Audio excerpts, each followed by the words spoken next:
हरे कृष्णा। जय श्री हरि। बोलिए श्री लक्ष्मी नारायण भगवान जी की जय। श्री तुलसी शालिग्राम भगवान जी की जय। प्रिय भक्त जनों, आज आषाढ़ माह के शुक्ल पक्ष की एकादशी तिथि है और आज देवशयनी एकादशी का व्रत है।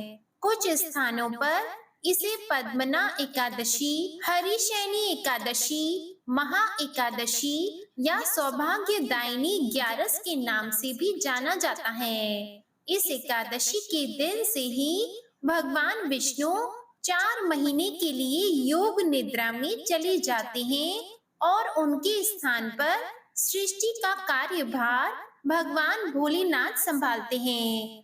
आज से ही चातुर्मास का आरंभ होता है। देवशयनी एकादशी का व्रत करने और व्रत कथा को सुनने मात्र से ही ब्रह्मा, विष्णु, महेश तीनों देवताओं की पूजा करने जितना पुण्य फल मिलता है। जो मनुष्य इस व्रत का अनुष्ठान करता है वह परम गति को प्राप्त होता है।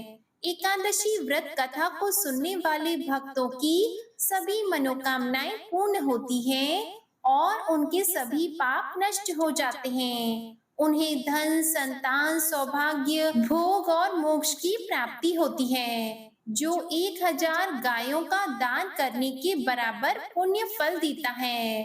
आज मैं सभी मनोकामनाओं को पूर्ण करने वाली देवशयनी एकादशी व्रत की दुर्लभ और संपूर्ण व्रत कथा सुनाने जा रही हूँ। इन कथाओं को पूरा सुनने से ही सभी मनोकामनाएं पूर्ण होती हैं। एकादशी कथाओं को आधा अधूरा सुनने से पूर्ण फल प्राप्त नहीं होता।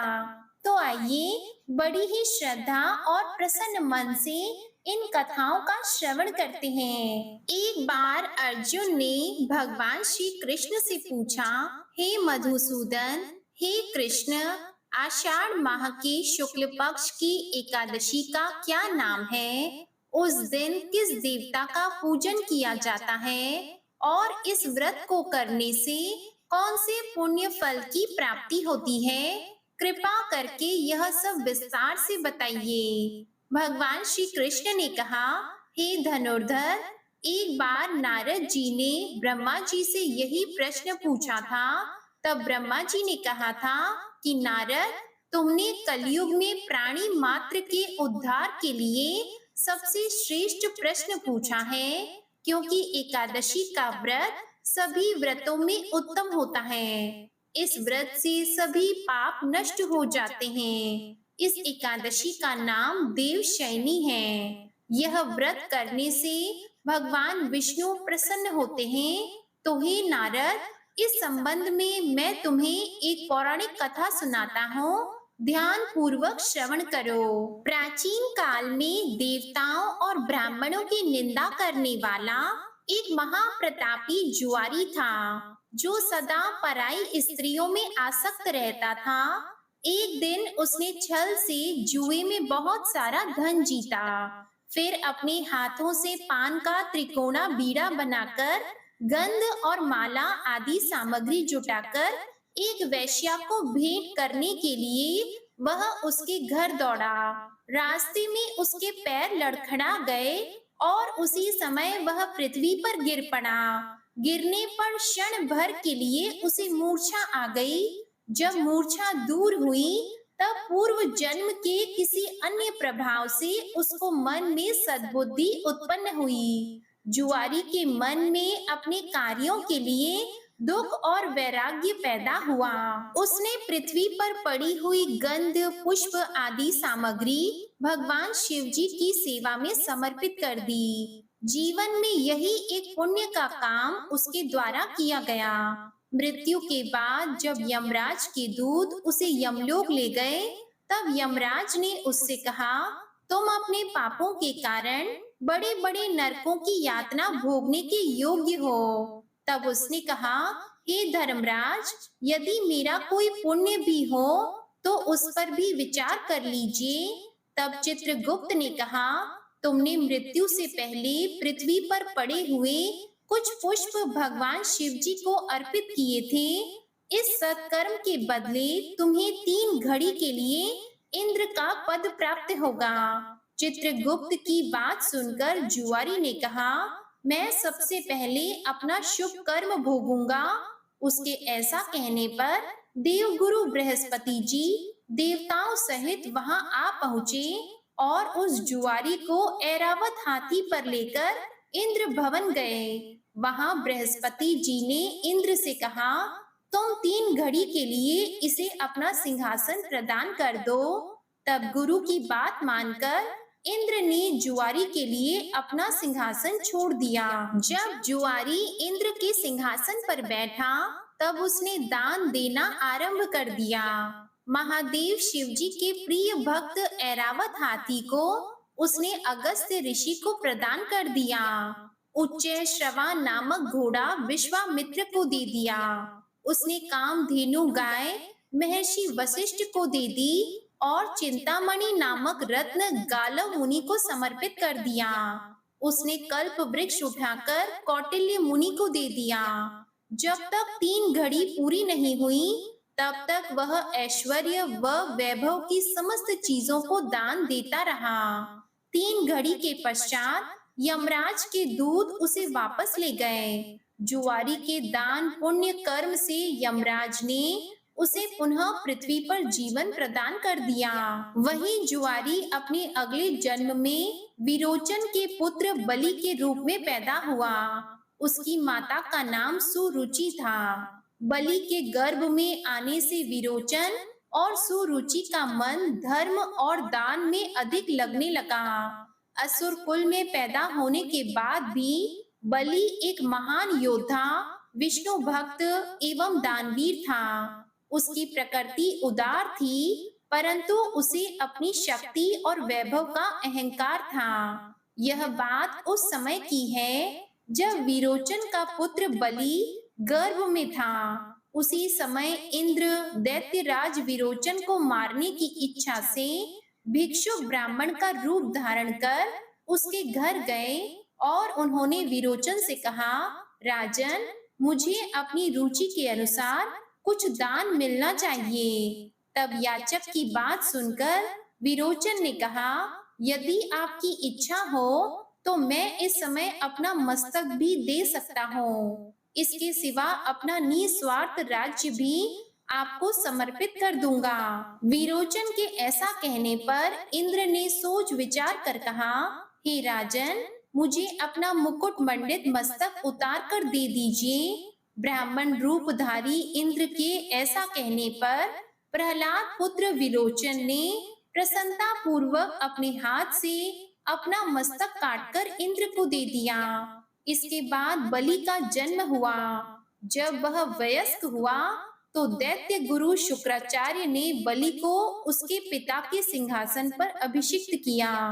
बलि को इंद्र द्वारा उसके पिता विरोचन के साथ छल करने की बात भी बताई। यह सब सुनकर बलि के हृदय में देवताओं के प्रति आक्रोश भर गया। बलि ने गुरु शुक्राचार्य की प्रेरणा से समस्त देवलोक को जीत लिया और स्वर्ग पर अपना अधिकार स्थापित कर दिया।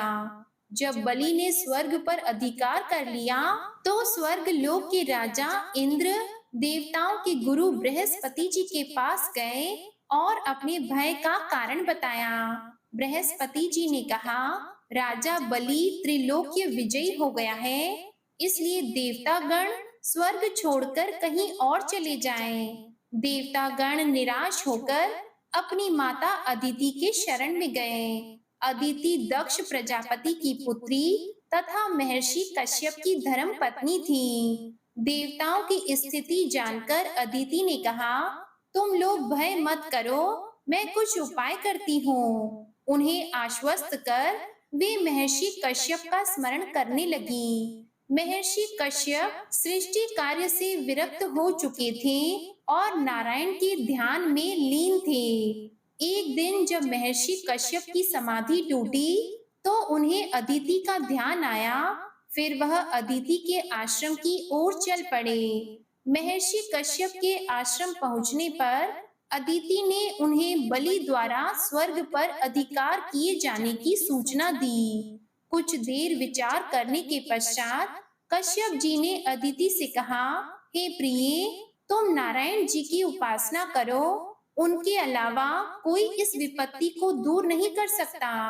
तुम श्री हरि को प्रसन्न करने के लिए तप करो। महर्षि कश्यप के कहने पर देव माता अदिति ने 12 दिनों तक व्रत करके भगवान विष्णु की आराधना की। देवता गण भी ब्रह्मा जी की सलाह पर क्षीर सागर के ऊपरी तट पर श्री नारायण की तपस्या करने लगे। स्वयं महर्षि कश्यप भी परम तत्व नामक स्तोत्र द्वारा भगवान का स्तवन करने लगे। देव माता अदिति, महर्षि कश्यप और इंद्र आदि देवताओं की आराधना से प्रसन्न होकर भगवान विष्णु ने उन्हें आश्वस्त किया कि वह इंद्र का राज्य वापस दिलाएंगे।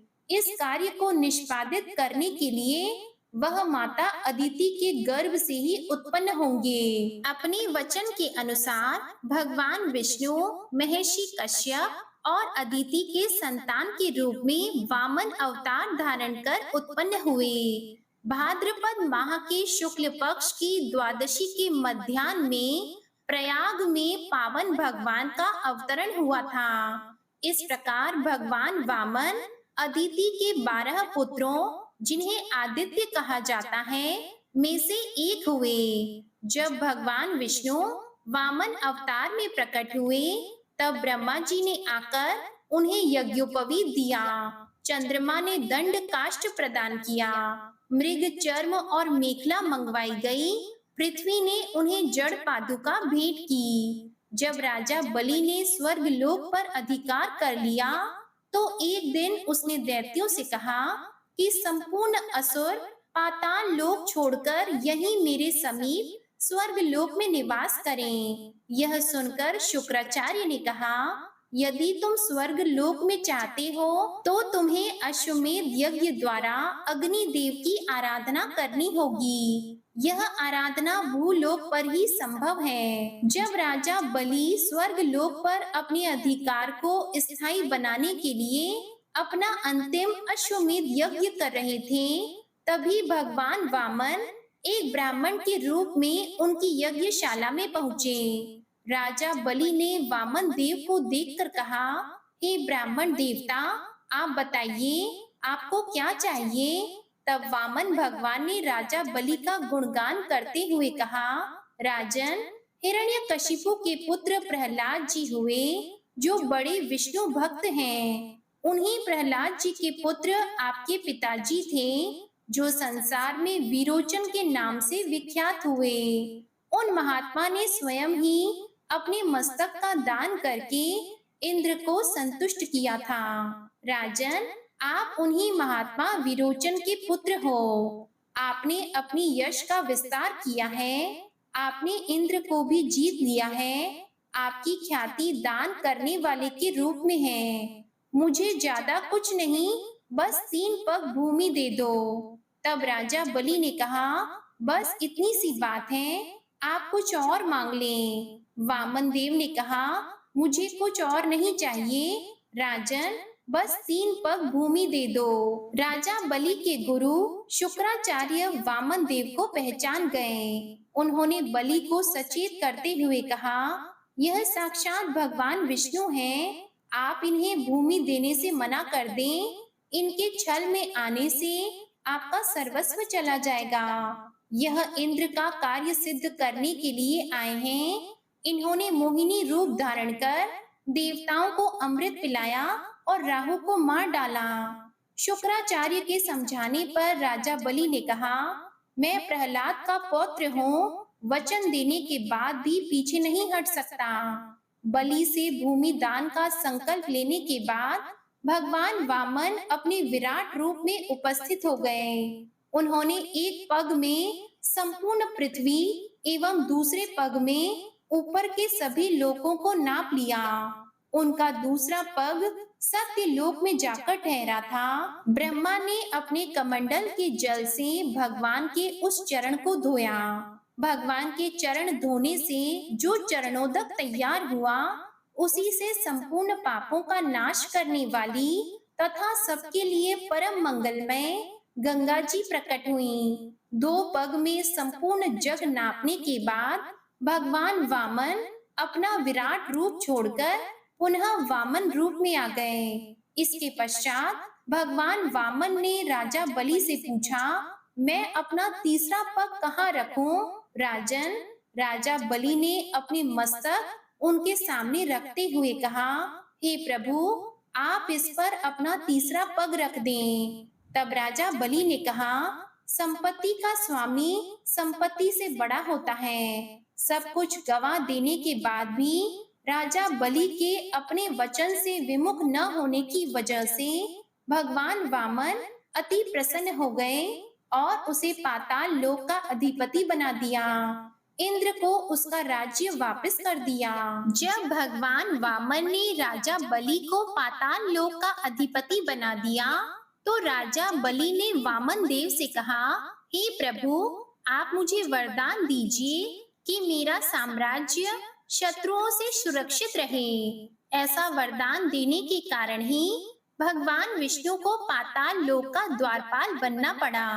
भगवान विष्णु सशरीर उपस्थित रहकर 8 प्रहर पाताल लोक की रक्षा करने लगे। भगवान विष्णु के पाताल लोक में रहने के कारण सभी इस बात से चिंतित हो गए कि बैकुंठ धाम का क्या होगा। इस समस्या के निदान के लिए नारद जी ने लक्ष्मी जी को एक उपाय सुझाया।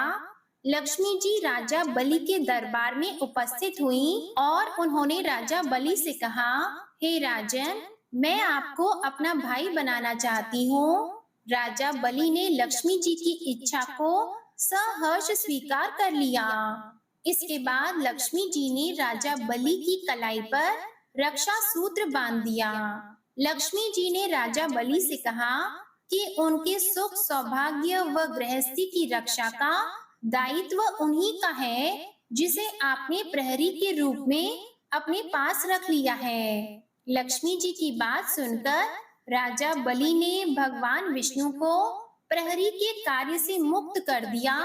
फिर इसके बाद जाते समय भगवान विष्णु ने राजा बलि को आशीर्वाद दिया कि वे प्रत्येक वर्ष 4 माह के लिए राजा बलि के यहाँ पाताल लोक में निवास करेंगे और इन 4 माह को चातुर्मास कहा जाएगा तथा इसके बाद प्रबोधिनी एकादशी के दिन वे निद्रा से बाहर आएंगे। हे नारद, जिस दिन भगवान विष्णु 4 माह के लिए योग निद्रा में चले जाते हैं, उस दिन देवशयनी एकादशी होती है। अब मैं तुम्हें देवशयनी एकादशी का व्रत करने वाले राजा मानधाता की कथा का वर्णन करता हूँ। मानधाता नाम का एक सूर्यवंशी राजा था। वह सत्यवादी, महान तपस्वी और चक्रवर्ती था। वह अपनी प्रजा का पालन संतान की भांति करता था। उसकी सारी प्रजा धन धान्य से परिपूर्ण थी और सुखपूर्वक जीवन यापन कर रही थी। उसके राज्य में कभी अकाल नहीं पड़ता था, कभी किसी प्रकार की प्राकृतिक आपदा नहीं आती थी। परंतु न जाने उससे देव क्यों रुष्ट हो गए, न मालूम राजा से क्या भूल हो गई कि एक बार उसके राज्य में जबरदस्त अकाल पड़ गया। प्रजा अन्न की कमी के कारण अत्यंत दुखी रहने लगी। राज्य में यज्ञ करना बंद हो गए। अकाल से पीड़ित प्रजा एक दिन दुखी होकर राजा के पास जाकर प्रार्थना करने लगी। उन्होंने कहा, हे राजन, समस्त संसार की सृष्टि का मुख्य आधार वर्षा है। इसी वर्षा के अभाव से राज्य में अकाल पड़ गया है और अकाल से प्रजा मर रही है। भूपति, आप कोई ऐसा जतन कीजिए जिससे हम लोगों का कष्ट दूर हो सके। यदि जल्दी ही अकाल से मुक्ति नहीं मिलेगी, तो विवश होकर प्रजा को किसी दूसरे राज्य में शरण लेनी पड़ेगी। प्रजाजनों की बात सुनकर राजा ने कहा, आप लोग सत्य कह रहे हैं। वर्षा न होने से आप लोग बहुत दुखी हैं। राजा के पापों के कारण ही प्रजा को कष्ट भोगना पड़ता है। मैं बहुत सोच विचार कर रहा हूँ, फिर भी मुझे अपना कोई दोष दिखाई नहीं दे रहा। आप लोगों के कष्टों को दूर करने के लिए मैं बहुत उपाय कर रहा हूँ, परंतु आप चिंतित न हो, मैं इसका कोई न कोई उपाय अवश्य ही करूंगा। राजा के वचनों को सुनकर प्रजाजन चले गए। राजा मानधाता भगवान की पूजा कर कुछ विशिष्ट व्यक्तियों को साथ लेकर वन को चल दिए। वहां पर ऋषि मुनियों के आश्रम में घूमते घूमते अंत में ब्रह्मा जी के मानस पुत्र अंगिरा ऋषि के आश्रम पर पहुंच गए। रथ से उतरकर राजा आश्रम में चला गया। वहां ऋषि अभी नित्य कर्म से निवृत्त ही हुए थे कि राजन ने उनके सम्मुख पहुंचकर उन्हें प्रणाम किया। ऋषि ने राजा को आशीर्वाद दिया, फिर पूछा, हे राजन, आप इस स्थान पर किस प्रयोजन से पधारे हैं, सो कहिए। तब राजा ने कहा, हे महर्षि, मेरे राज्य में 3 वर्ष से वर्षा नहीं हो रही, इससे अकाल पड़ गया है और प्रजा कष्ट भोग रही है। राजा के पापों के प्रभाव से ही प्रजा को कष्ट मिलता है, ऐसा शास्त्रों में लिखा है। मैं धर्म अनुसार राज्य करता हूँ, फिर यह अकाल कैसे पड़ गया, इसका मुझे अभी तक पता नहीं लग सका। अब मैं आपके पास ही इस संदेह की निवृत्ति के लिए आया हूँ। आप कृपा करके मेरी इस समस्या का निवारण कर मेरी प्रजा के कष्ट को दूर करने के लिए कोई उपाय बतलाइए। सब वृतांत सुनने के बाद ऋषि ने कहा, हे राजन, इस सत्य युग में धर्म के चारों चरण सम्मिलित हैं। यह युग सभी युगों में उत्तम है। इस युग में केवल ब्राह्मणों को ही तप करने और वेद पढ़ने का अधिकार है, किंतु आपके राज्य में एक शूद्र तप कर रहा है। इस दोष के कारण आपके राज्य में वर्षा नहीं हो रही। यदि आप प्रजा का कल्याण चाहते हैं, तो शीघ्र ही उस शूद्र का वध कर दें। जब तक आप यह कार्य नहीं कर लेते, तब तक आपका राज्य अकाल की पीड़ा से कभी मुक्त नहीं हो सकता। ऋषि के वचन सुनकर राजा ने कहा, हे मुनि श्रेष्ठ, मैं उस निरपराध तप करने वाले शूद्र को नहीं मार सकता। किसी निर्दोष मनुष्य की हत्या करना मेरे नियमों के विरुद्ध है और मेरी आत्मा इसे किसी भी स्थिति में स्वीकार नहीं करेगी। आप इस दोष से मुक्ति का कोई दूसरा उपाय बतलाइए। राजा को विचलित जानकर ऋषि ने कहा, हे राजन, यदि आप ऐसा ही चाहते हो, तो आषाढ़ मास के शुक्ल पक्ष की देवशयनी नाम की एकादशी का विधि पूर्वक व्रत करो। इस व्रत के प्रभाव से तुम्हारे राज्य में वर्षा होगी और प्रजा भी पूर्व की भांति सुखी हो जाएगी, क्योंकि इस एकादशी का व्रत सिद्धियों को देने वाला है और कष्टों से मुक्त करने वाला है। ऋषि के इन वचनों को सुनकर राजा अपने नगर वापस आ गए और विधि पूर्वक देवशयनी एकादशी का व्रत किया।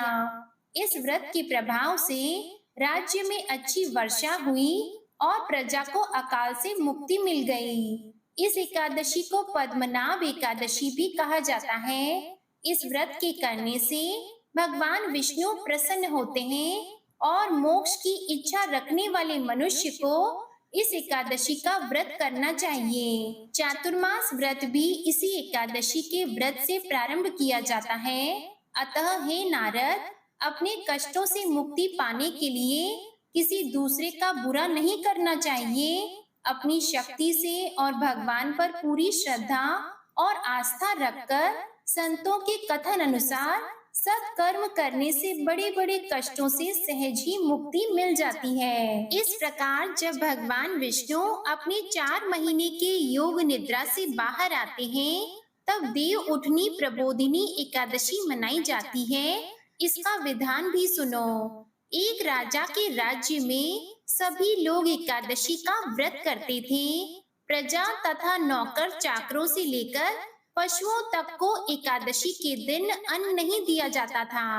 एक दिन किसी दूसरे राज्य का एक व्यक्ति राजा के पास आकर बोला, महाराज, कृपा करके मुझे नौकरी पर रख लें। तब राजा ने उसके सामने एक शर्त रखी कि ठीक है, रख लेते हैं, किंतु रोज तो तुम्हें खाने को सब कुछ मिलेगा, पर एकादशी को अन्न नहीं मिलेगा। उस व्यक्ति ने उस समय हाँ कर ली, पर एकादशी के दिन जब उसे फलाहार का सामान दिया गया, तो वह राजा के सामने जाकर गिड़गिड़ाने लगा। उसने कहा, महाराज, इससे मेरा पेट नहीं भरेगा, मैं भूखा मर जाऊंगा, मुझे अन्न दे दो। राजा ने उसे शर्त की बात याद दिलाई, पर वह अन्न छोड़ने को तैयार नहीं हुआ। तब राजा ने उसे आटा, दाल, चावल आदि दिए। वह नित्य की तरह नदी पर पहुंचा और स्नान कर भोजन पकाने लगा। जब भोजन बन गया तो वह भगवान को बुलाने लगा, आओ भगवान, भोजन तैयार है। उसके बुलाने पर पीतांबर धारण किए भगवान चतुर्भुज रूप में आ पहुँचे तथा प्रेम से उसके साथ भोजन करने लगे। भोजन आदि करके भगवान अंतर्ध्यान हो गए तथा वह अपने काम पर चला गया।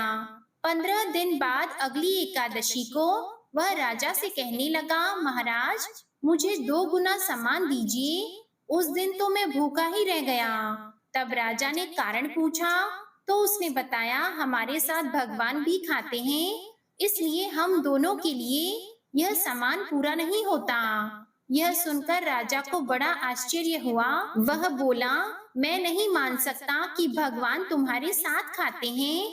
मैं तो इतना व्रत करता हूँ, पूजा करता हूँ, पर भगवान ने मुझे कभी दर्शन नहीं दिए। राजा की बात सुनकर वह बोला, महाराज, यदि विश्वास ना हो तो साथ चलकर देख लें। राजा एक पेड़ के नीचे छिपकर बैठ गया।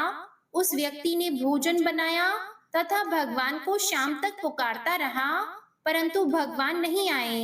अंत में उसने कहा, हे भगवान, यदि आप नहीं आए तो मैं नदी में कूदकर प्राण त्याग दूंगा। लेकिन भगवान तब भी नहीं आए। तब वह प्राण त्यागने के उद्देश्य से नदी की तरफ बढ़ा। प्राण त्यागने का उसका दृढ़ इरादा जान शीघ्र ही भगवान ने प्रकट होकर उसे रोक लिया और हाथ पकड़कर साथ बैठकर भोजन करने लगे। खा पीकर वे उसे अपने विमान में बैठाकर अपनी धाम ले गए। यह देखकर राजा ने सोचा कि व्रत उपवास से तब तक कोई फायदा नहीं होता जब तक मन शुद्ध न हो। इससे राजा को ज्ञान मिला। वह भी मन से व्रत करने लगा और अंत में स्वर्ग को प्राप्त हुआ। अतः एकादशी का व्रत मनुष्य को अवश्य ही करना चाहिए। यह व्रत इस लोक में भोग और परलोक में मुक्ति देने वाला है। इसकी कथा को पढ़ने और सुनने से मनुष्य के समस्त पाप नष्ट हो जाते हैं एवं अंत में उन्हें मोक्ष की प्राप्ति होती है। तो इस प्रकार से यह एकादशी व्रत देवशयनी एकादशी से आरंभ होकर चातुर्मास से होते हुए देव उठनी एकादशी तक समाप्त होता है। जो व्यक्ति इस दौरान धर्म अनुसार कार्य करता है, भगवान श्री हरि विष्णु का पूजन करता है एवं एकादशी महात्म्य कथा का श्रवण करता है या फिर अधिक से अधिक बार हरे कृष्णा महामंत्र का जाप करता है, तो भगवान विष्णु उससे प्रसन्न होते हैं और उसे बैकुंठ का धाम प्राप्त होता है तथा जीवन पर्यंत उसे सभी सुखों की प्राप्ति होती है। तो बोलिए श्री लक्ष्मीपति विष्णु भगवान की जय।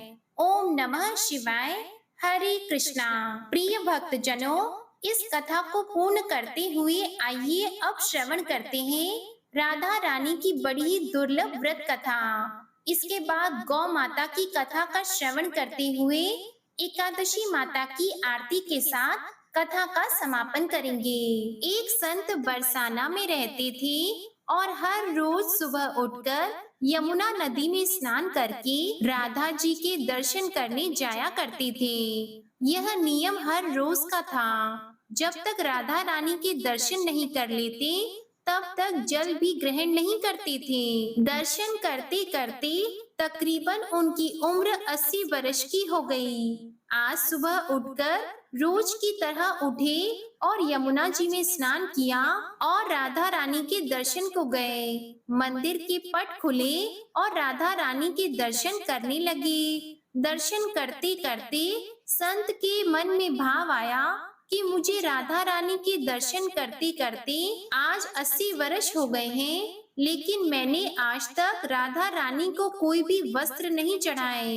लोग राधा रानी के लिए कोई नारियल लाता है, कोई चुनरी लाता है, कोई चूड़ी लाता है, कोई बिंदी लाता है, कोई साड़ी लाता है, कोई लहंगा चुनरी लाता है, लेकिन मैंने तो आज तक कुछ भी नहीं चढ़ाया है।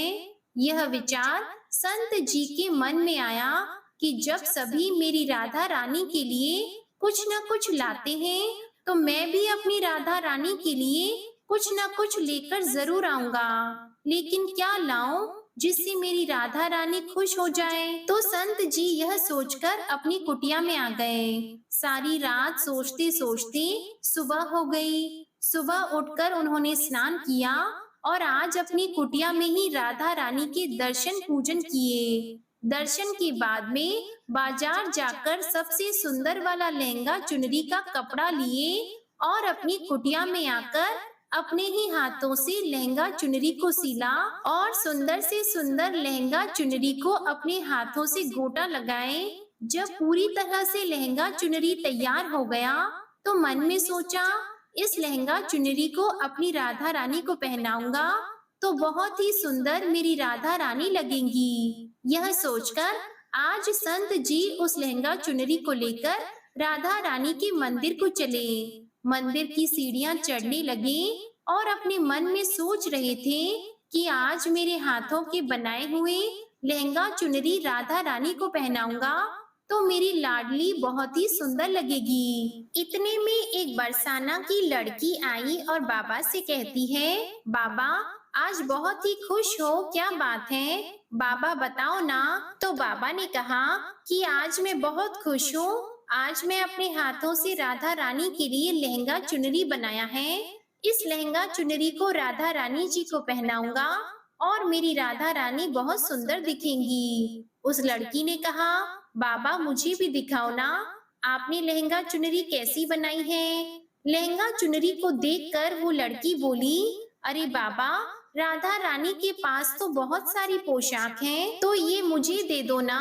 तब महात्मा जी बोले कि बेटी, तुमको मैं दूसरी बाजार से दिलवा दूंगा। ये तो मैं अपने हाथ से बनाकर राधा रानी के लिए लेकर जा रहा हूँ, तुमको और कोई दूसरा दिलवा दूंगा। लेकिन उस छोटी सी बालिका ने उस महात्मा का दुपट्टा पकड़ लिया। बाबा ये मुझे दे दो।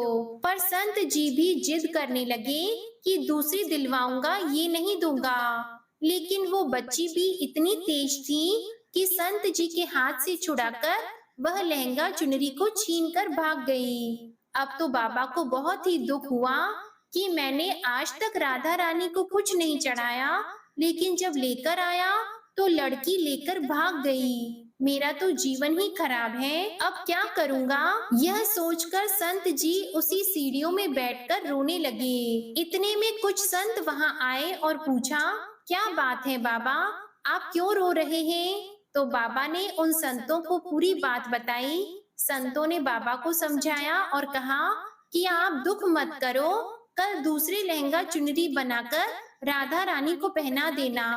चलो राधा रानी के दर्शन कर लेते हैं। इस प्रकार संतों ने बाबा को समझाया और राधा रानी के दर्शन को लेकर चले गए।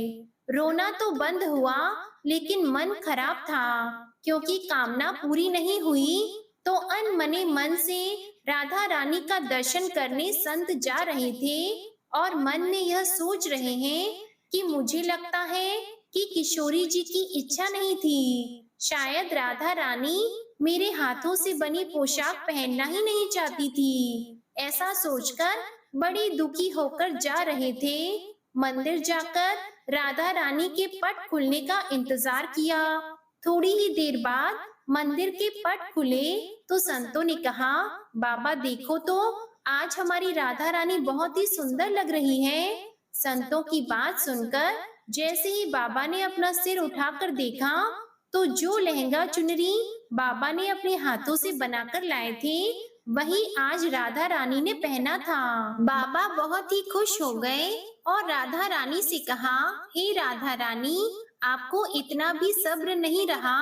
आप मेरे हाथों से मंदिर की सीढ़ियों से ही लेकर भाग गई, ऐसा क्यों? सर्वेश्वरी श्री राधा रानी जी ने कहा कि बाबा, आपके भाव को देखकर मुझसे रहा नहीं गया, और यह केवल पोशाक नहीं है, इसमें आपका प्रेम है, तो मैं खुद ही आकर के आपसे लहंगा चुनरी छीनकर भाग गई थी। इतना सुनकर बाबा भाव विभोर हो गए और बाबा ने उसी समय किशोरी जी का धन्यवाद किया। बोलिए श्री राधा रानी सरकार की जय। जय श्री कृष्णा। हरे कृष्णा कृष्णा कृष्णा हरे हरे, हरे राम राम राम हरे हरे। ओम नमः शिवाय। प्रिय भक्तजनों, इस कथा को पूर्ण करते हुए भगवान विष्णु जी को समर्पित इस कथा का श्रवण कीजिए। एक बार देवर्षि नारद जी बैकुंठ धाम गए। वहां उन्होंने भगवान विष्णु को नमन किया। नारद जी ने श्री हरि से कहा, प्रभु, पृथ्वी पर अब आपका प्रभाव कम हो रहा है। धर्म पर चलने वालों को कोई अच्छा फल नहीं मिल रहा। जो पाप कर रहे हैं उनका भला हो रहा है। तब भगवान श्री हरि ने कहा, ऐसा नहीं है देवर्षि, जो भी हो रहा है सब नियति के जरिए हो रहा है। नारद जी बोले, मैं तो देख कर आ रहा हूँ, पापियों को अच्छा फल मिल रहा है और भला करने वाले धर्म के रास्ते पर चलने वालों को बुरा फल मिल रहा है। भगवान ने कहा, कोई एक ऐसी घटना बताओ। तब नारद जी ने कहा, अभी मैं एक जंगल से आ रहा हूँ। वहाँ एक गाय दलदल में फंसी हुई थी। कोई उसे बचाने वाला नहीं था। तभी एक चोर उधर से गुजरा। गाय को फंसा हुआ देखकर भी वह नहीं रुका। वह उस पर पैर रखकर दलदल लांग कर निकल गया। आगे जाकर चोर को सोने की मोहरों से भरी एक थैली मिली। हे प्रभु, थोड़ी देर बाद वहां से एक वृद्ध साधु गुजरा। उसने उस गाय को बचाने की पूरी कोशिश की। पूरे शरीर का जोर लगाकर उस गाय को बचा लिया। लेकिन मैंने देखा कि गाय को दलदल से निकालने के बाद वह साधु आगे आया तो एक गड्ढे में गिर गया। प्रभु बताइए, यह कौन सा न्याय है? नारद जी की बात सुनकर प्रभु बोले, यह सही ही हुआ। जो चोर गाय पर पैर रखकर भाग गया था, उसकी किस्मत में तो एक खजाना था, लेकिन उसके एक पाप के कारण उसे केवल कुछ मोहरें ही मिली। वहीं उस साधु को गड्ढे में इसलिए गिरना पड़ा क्योंकि उसके भाग्य में मृत्यु लिखी थी। लेकिन गाय को बचाने के कारण उसके पुण्य बढ़ गए और उसकी मृत्यु एक छोटी सी चोट में बदल गई। इंसान के कर्म से ही उनका भाग्य तय होता है। तो हे नारद, मनुष्य को कर्म करते रहना चाहिए, क्योंकि कर्म से भाग्य बदला जा सकता है। तो एक बार प्रेम से बोलिए, ओम नमो भगवते वासुदेवाय नमः। हरे कृष्णा। पार्वती पतिये हर हर महादेव। प्रिय भक्त जनों, इस कथा को समाप्त करते हुए आइए अब श्रवण करते हैं एकादशी माता की आरती। ओम जय एकादशी माता, मैया जय एकादशी माता।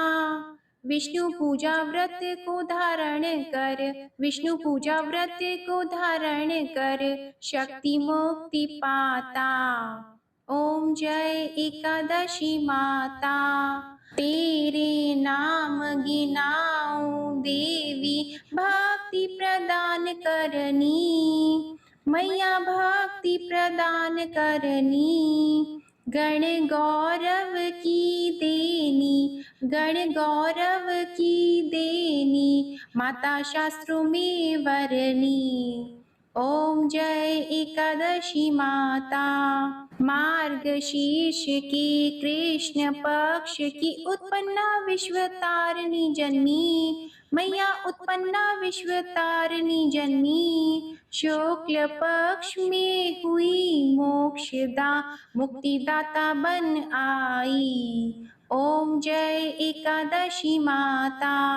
पौष के कृष्ण पक्ष की सफला नामक है, सफला नामक है। शुक्ल पक्ष में होए पुत्रदा, आनंद अधिक रहे। ओम जय एकादशी माता।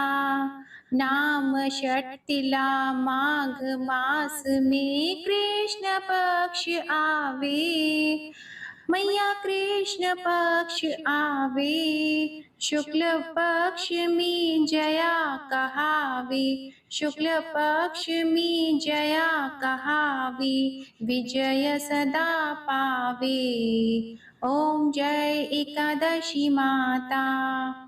विजया फागुन कृष्ण पक्ष में शुक्ला आमल की, मैया शुक्ला आमल की। पाप मोचनी कृष्ण पक्ष में चैत्र महाबली की। ओम जय एकादशी माता। चैत्र शुक्ल में नाम कामदा, धन देने वाली, मैया धन देने वाली। नाम वरूथिनी कृष्ण पक्ष में, नाम वरूथिनी कृष्ण पक्ष में, वैशाख माह वाली। ओम जय एकादशी माता। शुक्ल पक्ष में होई मोहिनी, अपराज्येष्ठ कृष्ण पक्षी। नाम निर्जला सब सुख करनी, नाम निर्जला सब सुख करनी। शुक्ल पक्ष रखी। ओम जय एकादशी माता। योगिनी नाम आषाढ़ में जानो, कृष्ण पक्ष करनी। देव शयनी नाम कहायो, शुक्ल पक्ष धरनी। ओम जय एकादशी माता। कामिका श्रावण मास में आवे, कृष्ण पक्ष कहिए। श्रावण शुक्ला होए पवित्रा, आनंद से रहिए। ओम जय एकादशी माता। अजा भाद्रपद कृष्ण पक्ष की, परिवर्तिनी शुक्ला। इंद्रा आश्विन कृष्ण पक्ष में, इंद्र आश्विन कृष्ण पक्ष में, व्रत से भवसागर निकला। ओम जय एकादशी माता। पापंकुशा है शुक्ल पक्ष में, आप हरनहारी। रमा मास कार्तिक में आवे, सुखदायक भारी। ओम जय एकादशी माता। देवोत्थानी शुक्ल पक्ष की, दुख नाशक मैया, मैया दुख नाशक मैया। पावन मास में करूं विनती, पावन मास में करूं विनती, पार करो नैया। ओम जय एकादशी माता। परमा कृष्ण पक्ष में होती, जन मंगल करनी, मैया जन मंगल करनी। शुक्ल मास में होए पद्मिनी, शुक्ल मास में होए पद्मिनी, दुख दारिद्र हरनी। ओम जय एकादशी माता। जो कोई आरती एकादशी की, भक्ति सहित गावे, मैया भक्ति सहित गावे। जन गुर्दिता स्वर्ग का वासा, जन गुर्दिता स्वर्ग का वासा, निश्चय वह पावे। ओम जय एकादशी माता। ओम जय एकादशी माता। ओम जय एकादशी माता। प्रेम से बोलिए एकादशी माता की जय। प्रेम से बोलिए श्री लक्ष्मी नारायण भगवान की जय। आशा करती हूँ आप सभी भक्त जनों का देवशयनी एकादशी का व्रत सफल हो और भगवान श्री लक्ष्मी नारायण जी और एकादशी माता की कृपा आप और आपके पूरे परिवार पर सदा बनी रहे। आज की ये कथा पसंद आई हो तो वीडियो को लाइक जरूर कीजिएगा, शेयर कीजिएगा, कमेंट में भगवान श्री लक्ष्मी नारायण जी और एकादशी माता की जय लिखिएगा और हमारे चैनल आध्यात्मिक सागर को सब्सक्राइब जरूर कीजिएगा। प्रेम से बोलिए भगवान श्री विष्णु जी और माता लक्ष्मी जी की जय।